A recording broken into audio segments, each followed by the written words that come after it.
भूखे मर जाना अच्छा है, पर अपनी स्त्री को ये राज कभी मत बताना।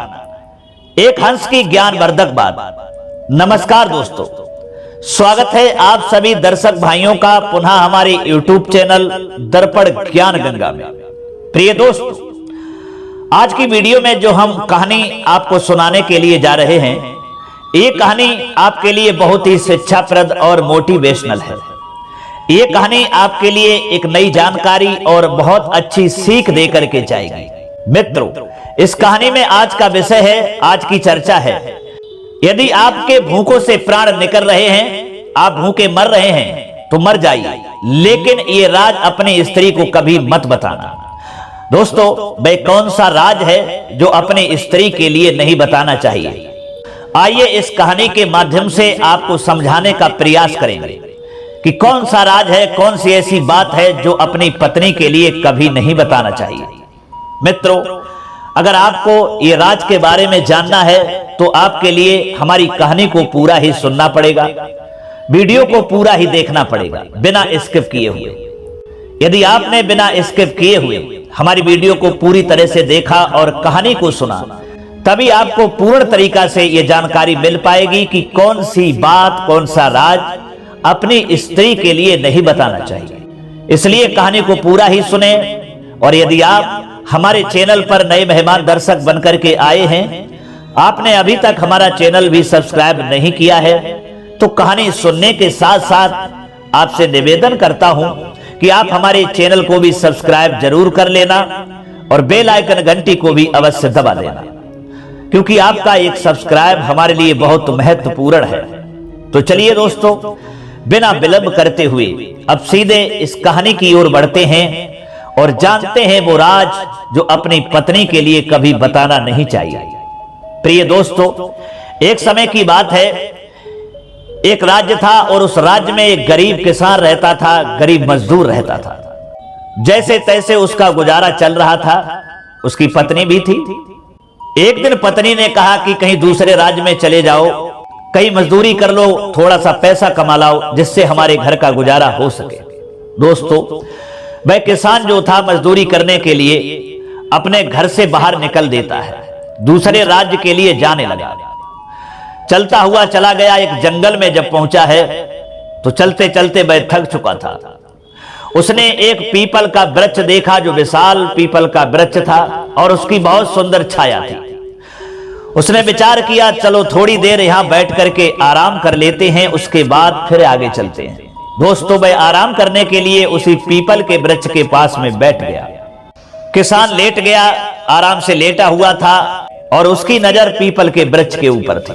दोस्तों, इतने में क्या देखता है कि वहां पर एक सर्प आता है और सर्प जो है वह पीपल की जड़ के पास में पहुंचता है और सीधे उस पीपल के वृक्ष पर चढ़ने लगा। वह किसान लेटा लेटा देख रहा था। वह देखने लगा कि यह सर्प ऊपर जाएगा कहां। फिर आगे उसने देखा कि एक डाली पर हंसों का घोंसला रखा हुआ था, जिसमें हंस के बच्चे थे।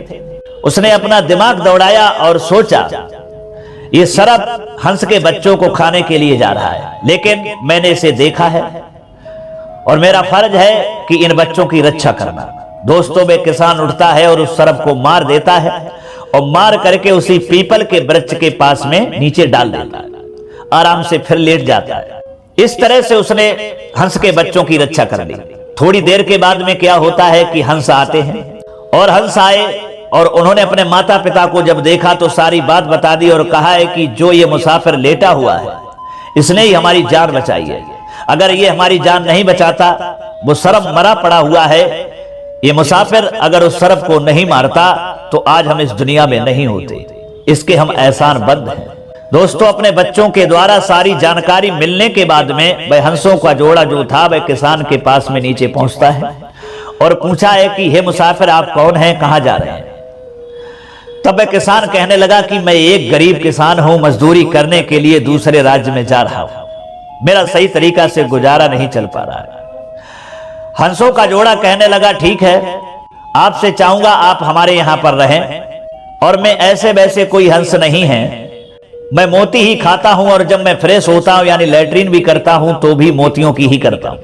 इसलिए मैं तुम्हारे लिए कुछ मोती देता हूं, इनको बेच करके बाजार चले जाओ और थोड़ा सामान ले आओ, हमारे बच्चों की देखभाल करो, मैं तुम्हारे लिए रोज मोती देता रहूंगा। दोस्तों, वे किसान जो था राजी हो गया। कुछ मोती जो हंस का जोड़ा था उन्होंने ला करके दिए किसान के लिए। किसान बाजार में जाता है, उनको बेच करके सामान लाता है और वहीं पर एक झोपड़ी डाल लेता है और हंसों के बच्चों की देखभाल करने लगता है। और प्रतिदिन हंस जो है वो मोती चुगने के लिए चले जाते हैं, शाम को आ जाते हैं। इसी तरीका से बच्चों की देखभाल करते करते उस किसान के लिए 6 महीने गुजर गए। एक दिन किसान के लिए अपनी पत्नी की बहुत याद आई, तो किसान उन हंसों से कहने लगा कि देखो हंस भाई, अब हम घर जाना चाहते हैं, हमें अपनी पत्नी की याद बहुत आती है और हम अपनी पत्नी के पास जाना चाहते हैं। हंस कहने लगे ठीक है, जाइए, निश्चिंत होकर के जाओ और जब समय मिले तो फिर पुनः आ जाना। दोस्तों, किसान चलता है तो हंस बहुत सारे मोती किसान के लिए देते हैं। किसान उन मोतियों को लेकर के अपने घर पहुंचा। किसान की पत्नी जो थी वह मोतियों को देख करके बड़ा खुश हुई और उसने पूछा कि ये मोती कहां से लाए हैं। तब उसने सारी बात बताई कि मैं 6 महीना से हंसों की नौकरी कर रहा हूं। 2 हंस का जोड़ा एक पीपल के वृक्ष पर जंगल में रहता है और उनके बच्चों की देखभाल 6 महीना से करता हूं और उन्हीं हंसों ने ये हमको मोती दिए हैं। दोस्तों, वे किसान की पत्नी किसान उन मोतियों को बेच करके बहुत सारा सामान खरीद करके लाते हैं, अपना अच्छा घर भी बनवाते हैं और आराम से उस राज्य में रहने लगते हैं। इधर दोस्तों, उसी राज्य में जो एक राजा था, वह राजा एक दिन बीमार पड़ गया और जब बीमार पड़ गया तो बहुत सारे हकीम उसका इलाज करने के लिए राजा के महल में आते हैं और अपना अपना इलाज शुरू कर देते हैं। बहुत सारे हकीम इलाज कर रहे थे, लेकिन राजा की तबीयत में कोई सुधार नहीं हो रहा था। और जब राजा की तबीयत में कोई सुधार नहीं हुआ, सारे हकीम हार गए। तो सारे हकीमों का चेहरा जो था वो उतर गया। तो एक हकीम जो था वो कहने लगा कि हे राजा साहब, आपकी जिंदगी बच सकती है।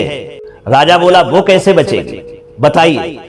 तब वह हकीम कहने लगा आपकी जिंदगी एक हंस का बच्चा बचा सकता है। राजा ने पूछा वो कैसे। हकीम ने कहा यदि आप हंस के बच्चे का मांस खा लेंगे तो आपकी लाइफ, आपकी जिंदगी बच जाएगी। दोस्तों, राजा तैयार हो गया। इधर क्या हुआ, राजा ने अपने पूरे राज्य में यह घोषणा कर दी, यह सूचना भिजवा दी कि जो भी हंस के बच्चा को लाएगा हम उसके लिए बहुत सारा इनाम देंगे। दोस्तों, पूरे राज्य में यह सूचना फैल गई। एक दिन क्या हुआ कि उस किसान की पत्नी बाजार में कुछ खरीदने के लिए गई हुई थी, तो उसने कुछ औरतों के मुख से सुना, औरतें बातें कर रही थी कि राजा साहब के लिए जो भी हंस का बच्चा ला करके देगा उसके लिए राजा बहुत सारा इनाम देगा। अब क्या करें, हंस का बच्चा लाना कोई आसान थोड़ी है ना, कौन ला पाएगा। दोस्तों, इस तरीका से औरतें बातें कर रही थी और ये किसान की पत्नी जो थी वहां जाकर के खड़ी हो गई और सुनने लगी। पूरी बात जब उसने सुनी तो उसने कहा कि ये कौन सी बड़ी बात है, अरे हंस का बच्चा लाना कोई बड़ी बात थोड़ी है। अरे मेरे पति जो है ना वो तो हंस के बच्चों को ही देखभाल करते हैं, वो एक नहीं वो तो अनेक बच्चा ला सकते हैं। दोस्तों, इतना कहने के बाद वे किसान की जो पत्नी थी अपने घर चली आई और उसने अपने पति को नहीं बताया। इधर जो थी उस किसान की पत्नी की जो ये कही हुई बात थी, उन औरतों ने दूसरों से कही, दूसरों ने तीसरों से कही। कहने का मतलब यह है कि उस किसान की पत्नी की वो बात पूरे शहर में यानी पूरे राज्य में फैल गई और वो किसान की पत्नी की बात राजा तक पहुंच गई। दोस्तों, तब उस राजा ने उस किसान के लिए बुलाया और किसान से कहा कि क्या तुम हमारे लिए हंस का बच्चा ला सकते हो। किसान ने इनकार कर दिया, नहीं महाराज, मैं नहीं ला सकता। तब राजा ने कहा मैंने तुम्हारी पत्नी के द्वारा सुना है कि तुम हंस के बच्चों की देखभाल करते हो जंगल में। किसान कहने लगा राजा साहब वो तो बात सही है, लेकिन हम हंस के बच्चा को ला नहीं सकते। राजा ने कहा ठीक है, नहीं ला सकते हो तो हम तुम्हें और तुम्हारी पत्नी को फांसी दे देंगे। दोस्तों, किसान घबरा गया और हां कह करके वहां से चला आया और अपनी पत्नी को डांटने लगा और कहने लगा तुमने ये क्या कर दिया, तुमने हमारे बारे में ये सारी बातें उन औरतों से कही और यही बात राजा तक पहुंच गई। तुमने बहुत बड़ी मूर्खता का परिचय दिया है। तुम्हारा ये राज हमारी और तुम्हारी जिंदगी ले सकता है। तुम्हें नहीं बताना चाहिए था। अगर तुम छिपाती तो छिपा सकती थी, लेकिन तुमने नहीं छिपाया। तुमने ये राज बता ही दिया और अब हमारी तुम्हारी मरने की नौबत आ चुकी है, प्राण बचेंगे नहीं। अगर हम बच्चा नहीं लाए तो राजा हमें तुम्हें फांसी लगा देगा। पत्नी कहने लगी तो जाइए ना, बच्चा ले आइए। जवाब दिया, तुम नहीं जानती, जिन बच्चों की मैंने देखभाल की है, उन्हें बचाया है, उनकी जिंदगी को बचाया है, और फिर उन्हें हम मौत के मुंह में ले आऊं। पत्नी ने कहा, हो भी क्या सकता है, अगर अपनी और हमारी जिंदगी बचानी है तो वो तो लाना ही पड़ेगा। दोस्तों, किसान कहने लगा, वो तो सही है, अब जाना ही पड़ेगा। किसान भाई जंगल की तरफ जहां हंसों के बच्चों की देखभाल किया करता था वहीं चल दिया, और वहीं पीपल के वृक्ष के जब समीप पहुंचा है तो हंस के बच्चों ने देखा, हंसों ने देखा, तो हंस कहने लगे अपने बच्चों से कि देखिए वो किसान आ रहा है जिसने तुम्हारी रक्षा की थी। बच्चे बड़ा खुश हुए। तब हंस का जोड़ा कहने लगा अपने बच्चों से कि खुश क्यों हो रहे हो, वो तुम में से एक को लेने के लिए आ रहा है। तुम में से कौन सा है जो उसके साथ घर पर जा सकता है, उसके राज्य में जा सकता है। और एक बात ध्यान रखिए, अगर जो भी जाएगा तो वो दोबारा लौट करके नहीं आएगा, क्योंकि राजा उसका मांस खाएगा, इसलिए वो लेने के लिए आया है। अब तुम में से कोई अगर तैयार है तो जाओ। तो एक बच्चा दोस्तों कहने लगा कि इस किसान ने ही मेरी जिंदगी बचाई है, आज इसकी जिंदगी का सवाल है, ये मुसीबत में है तो हमारी जान क्यों ना चली जाए, लेकिन हम किसान के साथ जरूर जाएंगे। दोस्तों, किसान उन हंस के जोड़ाओं के पास पहुंचता है और अपनी सारी दास्तान समझाता है। हंस बोले, मैं तुम्हारी मुसीबत को सही तरीका से पहले ही समझ चुका था, ये हमारा ये बच्चा है और ये तुम्हारे साथ जाने के लिए तैयार है, इसको ले जाओ। दोस्तों, वे किसान उस बच्चे को लेकर के आता है और राजा के लिए दे देता है। दोस्तों, वे राजा जो है हंस के बच्चे को एक पिंजड़े में बंद करता है, अपने नौकर को बुलाता है और नौकर से कहता है कि इस पिंजड़े के लिए महल में रख दो, और सुबह हम इस पिंजड़े से इस बच्चे को निकालेंगे, तब इसके मांस को खाएंगे। दोस्तों, नौकर जो है महल में जाकर के उस पिंजड़े में हंस के बच्चे को रख देता है। इधर दोस्तों क्या हुआ, शाम का समय था। राजा का जो बेटा राजकुमार था वह अपने कुछ दोस्तों के पास में उसी जगह पर पहुंचता है जहां पिंजड़े में हंस का सुहावना बच्चा रखा हुआ था।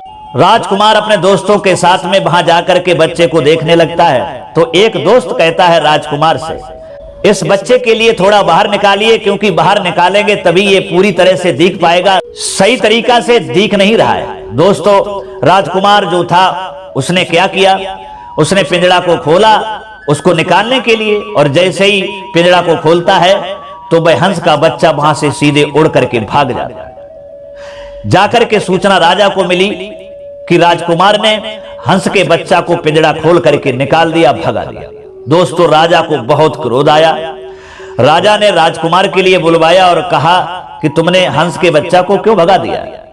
राजकुमार कहने लगा, पिताजी मैं उसको देखना चाहता था, मैंने भगाया नहीं है, लेकिन वो भाग गया। इधर राजा इतना क्रोध में था कि उसने अपने सिपाहियों को बुलाया और कहा कि जाओ इसे जंगल में ले जाओ और इसको मार डालो, हम इसकी सूरत देखना नहीं चाहते। दोस्तों, वही हुआ। अगला दिन जब होता है तो सिपाही जो हैं राजकुमार को मारने के लिए जंगल में ले जाते हैं, और इधर जो हंस का बच्चा भाग करके अपने माता पिता यानी हंस के जोड़ा के पास में पहुंचा हुआ था, और इधर सिपाही भी राजकुमार को मारने के लिए उसी जंगल में पहुंचते हैं। हंसों को यह पता चल गया था। तब हंस अपने बच्चे से कहते हैं कि तुम भाग करके क्यों आए, अरे तुम्हारे भागने से उस राजकुमार की जान चली जाएगी, वो सिपाही उस राजकुमार को मार देंगे, क्योंकि राजा ने उसके पिता ने आदेश दिया, जाओ उस राजकुमार की जान बचाओ। दोस्तों, वह हंस का बच्चा जो था आता है, और जो सिपाही राजकुमार को मारने के लिए खड़े थे वह हंस का बच्चा उन पर प्रहार कर देता है, और डर कर के सिपाही तो भागने लगते हैं। इधर वो बच्चा उस राजकुमार के लिए अपनी पीठ पर बैठालता है और वहां से सीधे उड़ान भर देता है और जाकर के एक राज्य में पहुंच जाता है, और वहीं जाकर के रुकता है। अब वहां जाकर के वह हंस और वह राजकुमार जब रुकता है तो वहां राजकुमार के लिए एक सूचना मिलती है। क्या सूचना मिलती है, वहां पर ये चर्चाएं चल रही थी कि वहां के जो राजा की बेटी थी राजकुमारी, वह बहुत ही खूबसूरत थी, बहुत सुंदर थी। उसकी खूबसूरत की चर्चाएं पूरे राज्य में चल रही थी, और वही चर्चा उस राजकुमार के लिए जब कानों से सुनने के लिए मिली तो राजकुमार की भी इच्छा हुई कि हम उस राजकुमारी को देखें कि कितनी सुंदर राजकुमारी है, इसकी बहुत लोग प्रशंसा कर रहे हैं, कुछ तो उस राजकुमारी की सुंदरता में छिपा हुआ। उसकी इच्छा देखने के लिए होती है तो वह राजकुमार उस हंस से कहता है कि अरे हंस भाई, उस राजकुमारी के देखने के लिए मेरी बड़ी इच्छा है, मैं बड़ा जिज्ञासु हूं। किसी तरीका से हमें उस राजकुमारी के लिए आप दिखा दें तो ज्यादा ही अच्छा होगा। हंस समझाता है कि देखिए राजकुमार, आप उस राजकुमारी को नहीं देख सकते हो। जवाब दिया, क्यों? हंस कहने लगा, वहां बहुत सख्त राजा का पहरा है और सिपाही हर समय पहरेदारी पर खड़े रहते हैं। राजकुमार बोला, वो तो हमारी इच्छा है, किसी तरीका से भी हो, लेकिन हंस भाई हमें दिखाओ जरूर। हंस कहने लगा, ठीक है, तो हम तुम्हें रात में लेकर के चले, क्योंकि रात में सब सो जाते हैं, पहरेदार भी सो जाते हैं, और तब आराम से चलेंगे और वहीं ले जा करके तुमको खड़ा कर देंगे जहां राजकुमारी सो रही होगी। आराम से देख लेना, फिर तुमको हम लेकर के चले आएंगे। दोस्तों वही हुआ, रात होती है और रात में वह हंस जो था वो राजकुमार के लिए पीठ पर बैठालता है और वही पहुंचा है महल में जहां राजकुमारी का महल था। राजकुमारी सो रही थी, पहरेदार भी सो गए थे। वही महल में जाकर के वह हंस राजकुमार के लिए अपने पीठ से उतार देता है। अब राजकुमार जो है वह राजकुमारी के लिए देखता है तो देखते ही रह जाता है। उसकी सूरत को देख करके मोहित हो जाता है और सोचने लगता है कि अगर हम शादी करेंगे तो इसी से करेंगे। दोस्तों उसने जगाया नहीं, राजकुमारी सो रही थी। उसने क्या किया, अपना रूमाल राजकुमारी के पास में रख दिया और राजकुमारी का दुपट्टा लेकर के और हंस की पीठ पर बैठ करके उसी जगह पर आ गया जहां वह रुका हुआ था। दोस्तों इधर सवेरा हुआ, राजकुमारी जगती है, अपने दुपट्टा को नहीं पाती है, रूमाल को देखती है तो वो समझ जाती है कि रात में मेरे पास कोई आया हुआ था। दोस्तों इसी तरीका से जब दूसरी रात होती है तब वह राजकुमार हंस से फिर जिद करता है कि एक बार हमें उस राजकुमारी को आप फिर दिखा दें।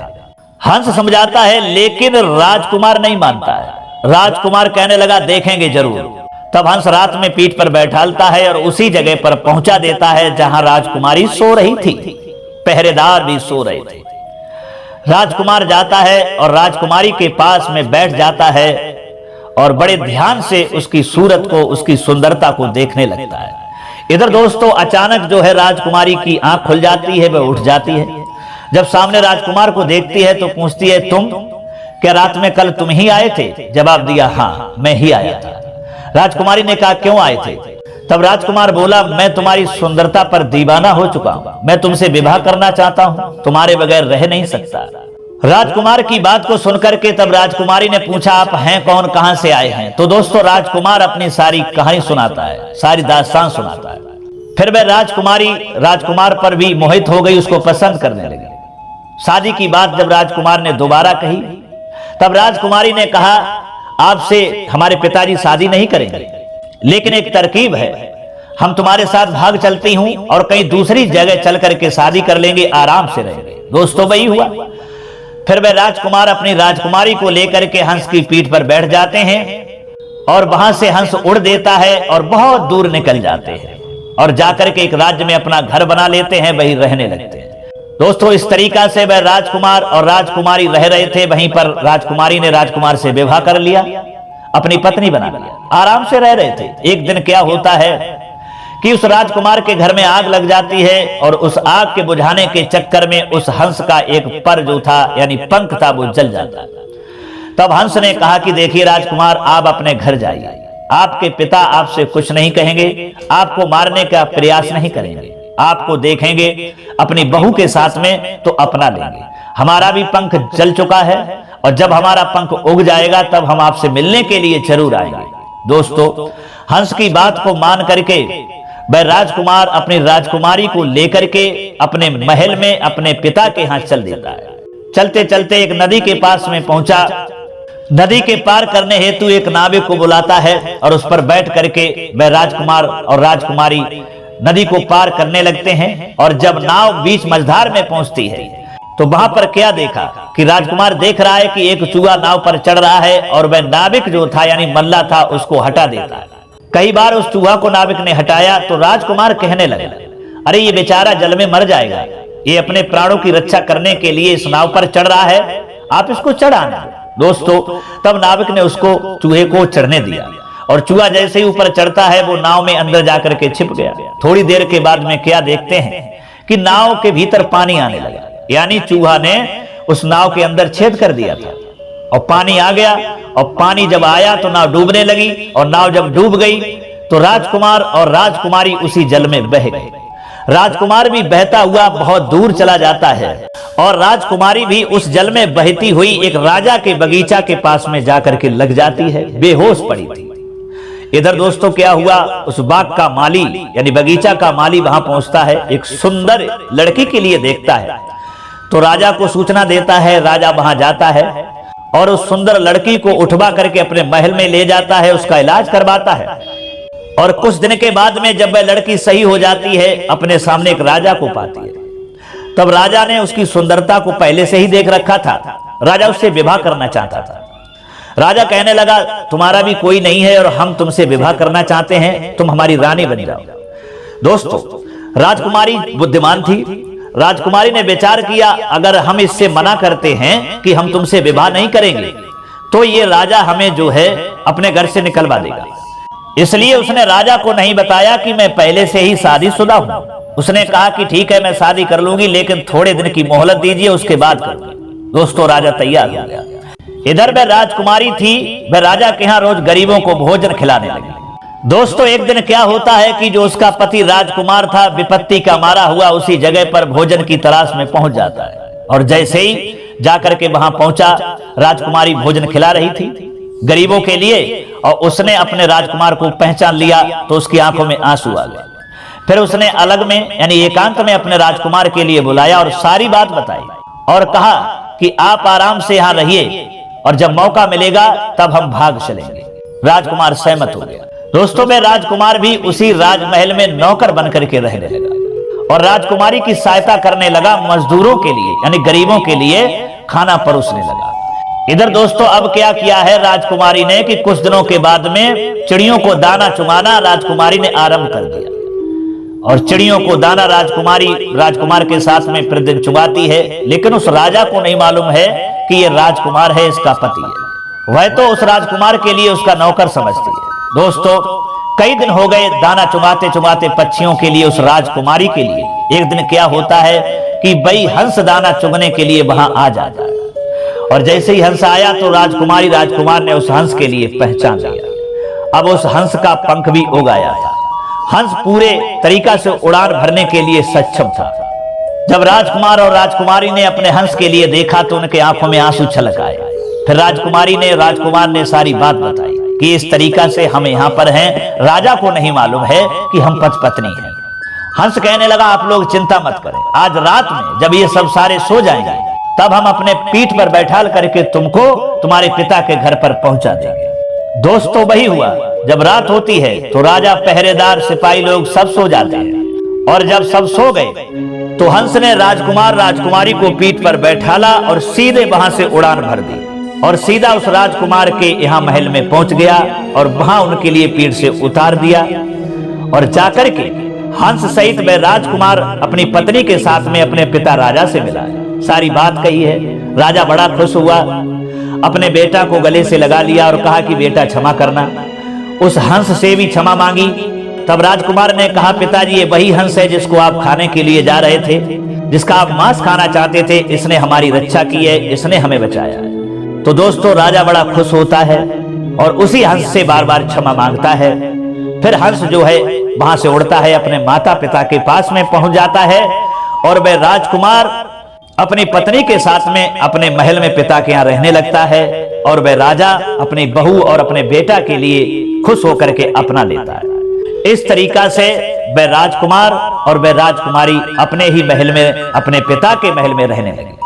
तो दोस्तों, ये थी कहानी एक मजदूर की और हंस की। इस कहानी से हमको सीख मिलती है, इस कहानी से ये साफ सिद्ध होता है, ये कहानी आपके लिए सिखाती है कि अगर उस किसान की पत्नी अपने पति का राज नहीं खोलती तो वहां के राजा को पता नहीं चलता और उस किसान के लिए राजा फांसी की सजा नहीं सुनाता और उस किसान और उसकी पत्नी के लिए मरने की नौबत नहीं आती और अपने ही बेटा को मारने के लिए राजा आदेश नहीं देता और हंस का बच्चा भी इतनी मुसीबतें नहीं उठाता। क्योंकि दोस्तों, इस कहानी में इतनी जो घटना हुई है, इतना जो भी हुआ है, वो किसान की पत्नी की मूर्खता के अनुसार। किसान की पत्नी अगर ये मूर्खता का परिचय ना देती, अपने पति का राज ये ना खोल देती, तो किसान के साथ में और उस हंस के साथ में, उस राजकुमार के भी साथ में ये घटनाएं, ये परेशानियां नहीं होती, ये मुसीबतें उन लोगों के लिए उठानी नहीं पड़ती। केवल किसान की पत्नी की मूर्खता के अनुसार इन लोगों के लिए इतनी परेशानी और मुसीबत उठानी पड़ी। तो मित्रों, ये कहानी आपके लिए बताती है और सिखाती है कि चाहे आप भूखे मरना है तो मर जाओ, हजारों परेशानियां उठा लो, हजारों संकट उठा लो, लेकिन ऐसे राज अपनी स्त्रियों के लिए मत बताओ, ऐसे राज अपनी पत्नी के लिए मत बताना जो आपके लिए मरने की नौबत आ जाए। क्योंकि अगर आपने जो गहरा राज है और वही गहरा राज अपनी स्त्री को बता दिया तो आपको मरने से कोई रोक नहीं सकता। नौबत आपकी मरने की आ ही जाएगी, आपके प्राण संकट में पड़ ही जाएंगे। इसलिए आपसे निवेदन करूंगा कि अपनी स्त्रियों के लिए सारी बातें बताना, लेकिन अपना जो गहरा राज है जिसको हमें छिपाना है, और यदि हम उसको छिपाते नहीं है तो हमारे ऊपर मौत की घड़ी है, मौत का संकट आ पड़ेगा। वो वही बात अपनी स्त्रियों के लिए आपको नहीं बतानी है। वही गहरी बात, वही गहरा राज अपनी स्त्रियों के लिए आपको कदाप नहीं बताना है। अगर आपको अपना जीवन सही सलामत चाहिए तब यही कहानी आपके लिए और हमारे लिए सिखा करके जाती है, जो हमने इस वीडियो में आपको सुनाई है और बताई है और समझाने का प्रयास किया। तो दोस्तों, यदि कहानी आपके लिए अच्छी लगी हो, समझ में आई हो, तो कमेंट बॉक्स में जरूर बताना, और हो सके तो अपने दोस्तों के लिए भी शेयर करना। मित्रों, चाहूंगा आपसे आप हमेशा सकारात्मक रहिए, खुश रहिए, ईश्वर के आशीर्वाद के साथ, अपनों के प्यार के साथ कर दिखाइए कुछ ऐसा जो दुनिया करना चाहे आपके जैसा। पुनः मुलाकात होगी मित्रों। अब क्षमा चाहते हैं सभी दर्शक भाइयों के लिए। राधे कृष्णा। ओम नमः शिवाय। नमस्कार।